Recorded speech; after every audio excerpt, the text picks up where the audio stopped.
Denise, you scared us a little bit of the science. Now, make us feel a little better. Tell us about, like, what are the solutions? What are best practices? What are things we should be thinking about to prevent those? Definitely. So standards, let's go back to the idea of a standard. This is a document that, again, provides minimum performance requirements. So when we think about lithium-ion batteries, there are different test methodologies, for example, that are incorporated into that standard to basically reverse engineer the safety. You know, what happens if you overheat a lithium-ion battery? It's going to catch on fire, or it's going to get really hot and possibly explode.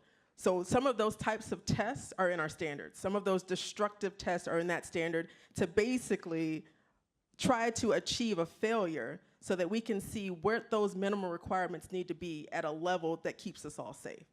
And so why that's important is because we want to make sure, again, that when these products enter the market, enter our society, that they're not introducing a new risk. It's important to balance those risks because electrified forms of transportation are important for cities like Atlanta that are growing.